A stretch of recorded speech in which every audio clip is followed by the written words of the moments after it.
सातवां अध्याय।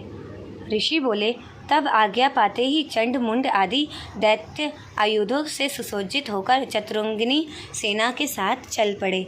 वहां पहुंचकर उन्होंने देखा कि हिमालय की ऊंची स्वर्ण की चोटी पर सिंह पर देवी बैठी हैं और मद मद हंस रही हैं। इस प्रकार उसे देखकर पकड़ने की चेष्टा करने लगे। किसी ने धनुष चढ़ा लिया, किसी ने तलवार संभाल ली एवं कितने एक देवी के पास पहुंच गए। तब अंबिका जी ने उन शत्रुओं के प्रति क्रोध में आ गई। उस समय क्रोध के कारण उनका मुख काला हो गया। देवी के माथे पर कुटिल होकर भौहें तन गई। तब तो भयानक मुख वाली काली देवी तलवार तथा पाश लिए प्रकट हो गई। उस समय अद्भुत सा अठास धारण किया हुआ था। नरमुंड माला शोभित थी। चीते की चम्र की साड़ी पहनी थी। शरीर का मांस सूखा दिखाई देता था। अत्यंत भयानक रूप था। मुख को विस्तार से खोल रखा था। लपलपाती हुई जिह्वा और भी भयानक थी। धसी हुई लाल लाल आंखें थी। गर्जना से सभी दिशाओं को भर दिया था। तब तो बड़े वेग से दैत्य सेना पर टूट पड़ी। बड़े बड़े असुरों को मारती हुई उनका भक्षण करने लगी।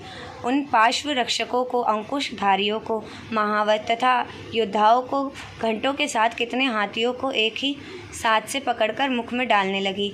वैसे ही घोड़ों के साथ रथों को एवं सारथियों को भी मुंह में डालकर अत्यंत भयानक रूप से दांतों से उन्हें चबाती जाती थी। किसी के केश पकड़ लेती तो किसी की गर्दन दबा डालती, किसी को पैरों से दबोच लेती तो किसी को छाती से ढकेल कर मार गिराती। असुरों के द्वारा छोड़े हुए अस्त्र शस्त्रों को मुंह से पकड़ती जाती और दांतों से पीसती जाती। काली जी ने इस प्रकार बलवान दुरात्मा असुरों की वह सेना कुचल डाली, भक्षण कर डाली। कितने ही असुरों को मार पीट दिया। उस देवी ने कुछ तलवार से काट गिराए, कुछ एक खड्वाग से पीट दिए गए और कुछ एक दांतों से कुचल दिए गए। क्षण भर में असुरों की वह सारी सेना मार पीट कर गिरा दी। यह देख चंड उस भयानक काल की ओर दौड़ा।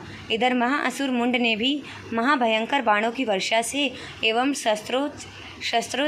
शस्त्रों चलाए। कुछ चक्रों द्वारा उस भयंकर आँखों वाली देवी को ढांप दिया। वे अनेकों चक्र देवी के मुख में प्रवेश करते हुए इस प्रकार दिखाई देने लगे जैसे बहुत से सूर्यबिंब बादलों के पेट में समाते जा रहे हैं। तब तो जिसके भयानक मुख के भीतर जिनका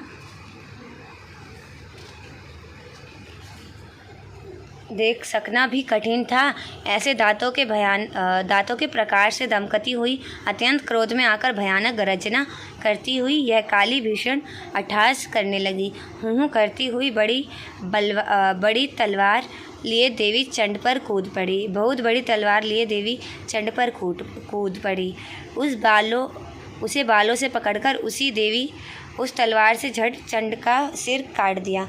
तब चंड को इस प्रकार मारा गया देखकर मुंड देवी की ओर दौड़ा। कुपिता काली ने तलवार से मारकर पृथ्वी पर मुंड को गिरा दिया तथा महाबली को मरा हुआ देखकर और सेना का नाश भी देखकर बची कुची सेना भयभीत होकर इधर उधर भाग गई। अनंता काली जी ने चंड और मुंड के सिर हाथों में ले लिए। फिर भयानक अट्टहास करती हुई चंडिका के पास गई। पहुंचकर बोली, मैंने ये चंड और मुंड नामी महापशु आपकी भेंट चढ़ा दिए।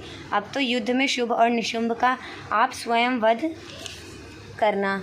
ऋषि बोले, अपने सन्मुख लाए गए चंड मुंड महाअसुरों को देखकर कल्याणी चंडिका काली से ललित वचन बोली, हे देवी कालिके, क्योंकि तुम चंड मुंड को लेकर मेरे पास आई हो, इस कारण लोक में चामुंडा से तुम्हारी ख्याति होगी। इति 7वां अध्याय समाप्त।